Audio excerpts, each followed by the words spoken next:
Hey guys, Mecha-san here with more of the motion manga Mobile Suit Gundam Seed Eclipse. The last half of episode 7.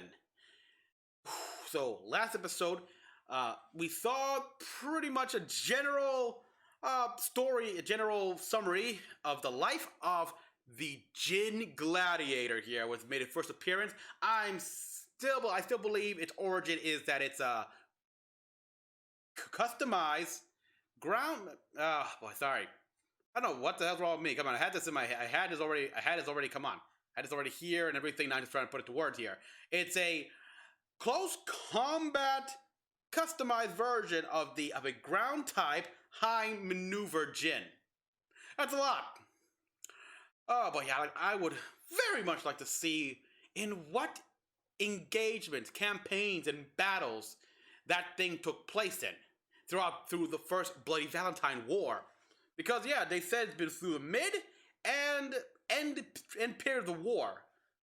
Give me more stuff here. I mean, did it take part in any way, shape, or form with the little civil war that was going on in Africa? That situation? There's so much potential with that thing here. I gotta admit, I like it. And I've heard, of course, another Master Grade Gunpla is currently in pre-orders. They also apparently said that they are bringing back a few other Gunpla kits here, like from Age. I'm all for that here. Like a few of the Age kits I've seen, and a few of people I know have them.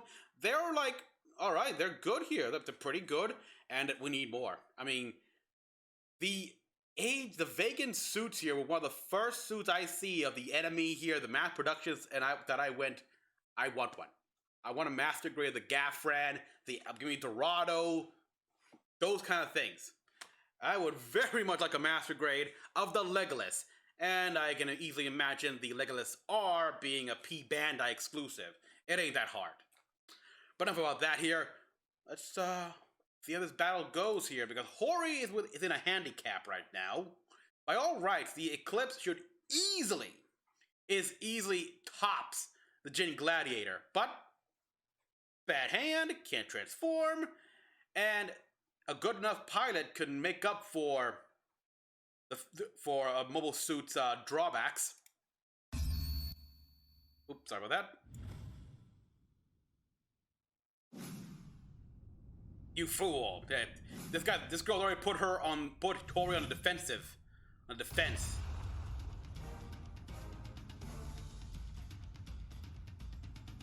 Oh yeah, these are the cannons. Come on, boy, Eclipse. Real ammunition, but then a railgun? Oh, it's a linear cannon, but then it's an awfully powerful one. It could even blow away a fortress. So it's a linear cannon, but even then, it shouldn't be enough. It should be powerful enough to penetrate. All right. So yeah, it's a linear cannon like they got in the tanks, just a larger, more powerful, larger diameter barrel and larger ammunition. Still though, the fact that it hit that hard means it drained the battery a lot. Until now by Eclipse, its advanced will has made it impossible for enemies to hit him. Oh, he fought the first time he got hit. Bigger problem. But the even bigger problem?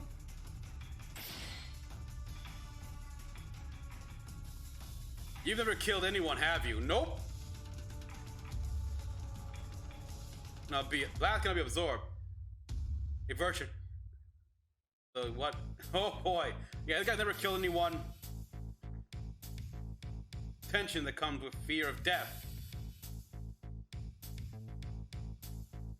What we call becoming battle hardened. Yeah. Yeah, this guy, basically Hori, he's never been hit. He's never been in a tough situation here. Even against other mobile suits like we saw, he easily beat them without taking a single shot here. And the shots he fired have always been, well, Kiriyamato style. They get into a street fight. Yeah. That's happened in real life. Or this is the first time he had to put his life on the line. So yeah, Hori is. We'll have to use that. Alright, so we're gonna use supposedly the second Eclipse. Wait a second, damn it.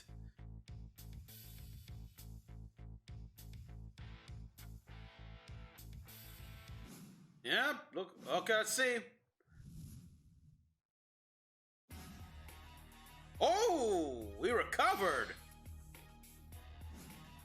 Okay, fight or flight instinct. Yeah, look like his fight or flight instinct just kicked in. He's turned off the balance limiter. All thrusters and mobile suits are aligned based on high advanced balance calculation. All thrusters and mobile suits. Naturally, when one is damaged, overall balance is disrupted. With the arm right there, yes. When that happens, mostly controlling OS loads the balance limiter program and adjusts the output of the other thrusters. So yeah, with taking into account the damaged thruster. That was provided by the damaged part alone. Then we'll provide. All right, so outputs return to normal.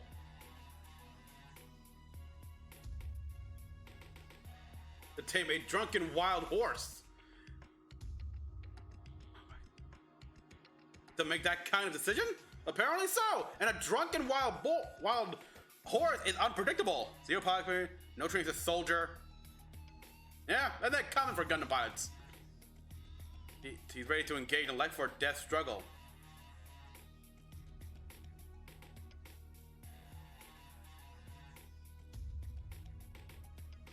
Yep.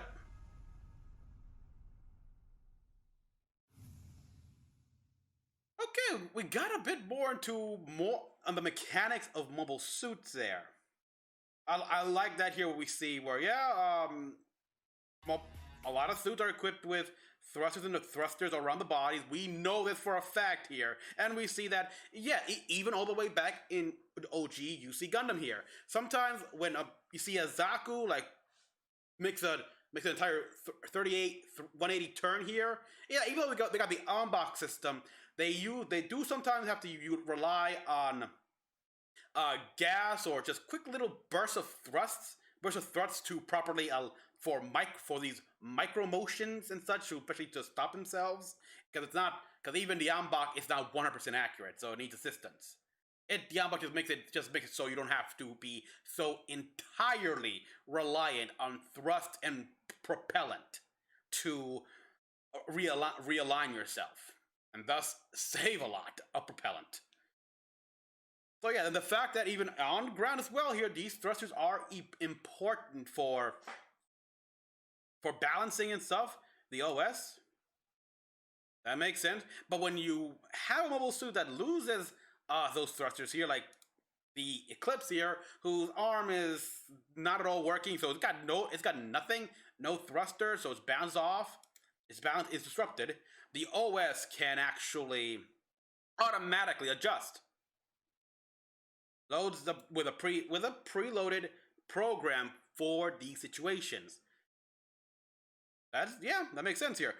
Basically ensuring that the rest of the thrusters make up for the lack of this one, basically.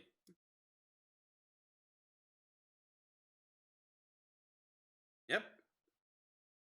But you can easily turn off, and we see the drawback here to a greater loss of propulsion than what was provided by the damaged part alone.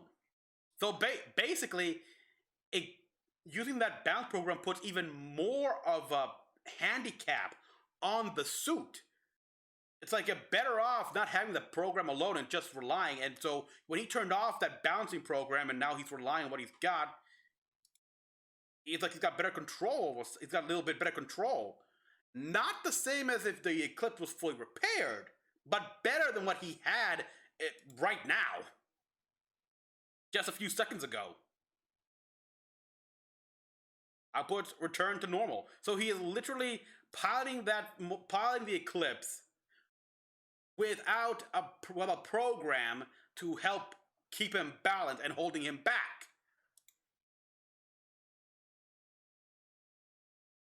but he might as well be trying to tame a drunken wild horse.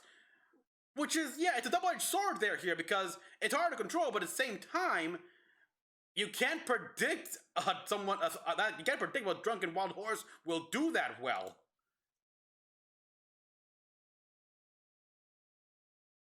You think he has the balls to make that kind of decision? Yeah, even though he has never killed anyone, he doesn't want to kill.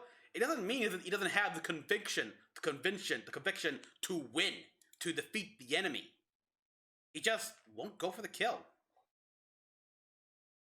Zero pilot experience, no training as a soldier. Yeah. You can say the same about Amuro Ray, Camille Badan, Judah Ashta, Kira Yamato. Whoo boy! Those that have experience as soldiers, tend, for the most part, generally speaking, are not that good. Look at Shinasuka. Look, even I don't hate him, but look at Cole Rocky. Yeah, I mean, there are obviously exceptions here, like any of the Gundam boys from Wing. He's ready to engage in a life or death struggle. Was he on the verge of death at some point in his life? He has lost one of them. The one who was special to him? Yeah.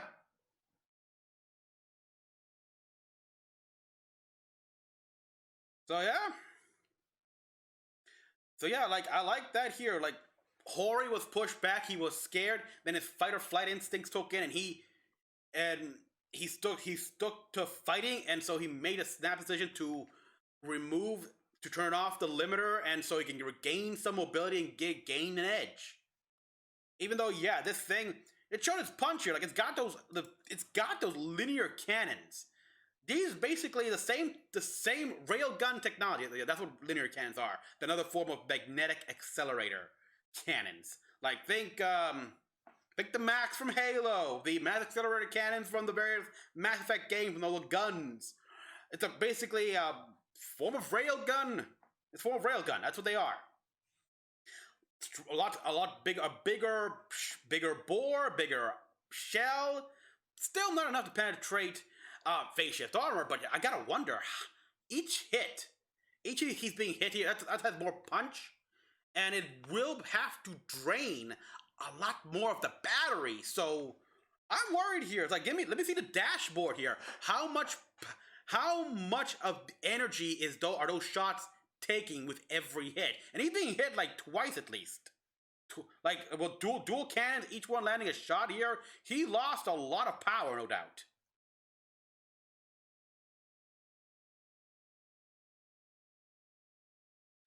But yeah, look at him. The boy has been protected by the Eclipse now. His advantage has made it impossible for enemies to hit him. And now he feels that. Now he's finally been hit. He was a natural pilot here, but he wasn't battle hardened like they said. He's never had to kill anyone here. I still remember, at least in the English translation, when Andrew Walkfeld said the first time he killed someone, it turned his stomach.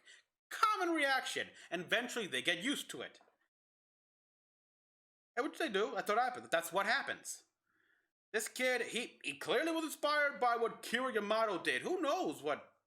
Maybe you see the records like that here. I mean, he was able to get the program data towards simulation of the Eclipse. Who knows? Maybe he saw some combat records and data of Kira Yamato in the Freedom, and noticed how this guy never killed anyone in those things, in that thing. So I could emulate that, especially now in a time of peace, where there is no war. There's no need to kill anyone. I think that's his mindset. Unfortunately, the enemy will not make that obvious. Make that an obvious choice here, a clear choice. And even though, again, old Mobile Suit, by all rights, it's a pushover to a Gundam like the Eclipse. But again, Eclipse is handicapped, and that pilot is clearly damn good. And she has prior experience as to how the Eclipse fights here, how Hori pilots the machine. So unlike the first time here, she came in with that Zaku, which by the way, was that ever identified? I gotta recheck that here, but I don't think that's like a prototype Zaku warrior. About another trial one here that appeared in that one manga that was nuclear powered. Gotta check. But yeah. And now we've got this guy here who he's staying down there staying down slightly submerged. Can't be the tech. Slightly submerged here, low powered. So they don't see him. He's just observing the battle here, but he's gonna pop up anytime soon. Keep allowing the water to further cool his suit to better hide his thermal readings, and yeah, clever. So he's learning more about the enemy. Oh, that guy will be a challenge. Because if Hori's having trouble with this pilot in just an old Jin variant here, oh, he's gonna be in for a world of hurt once he faces the Ale Calamity Gundam. Ooh, I can't wait to see that actually. So everyone, thank you for watching. As always, kind of what you all thought. Like, subscribe for more videos. Till next one, this is Mecha-san, logging out.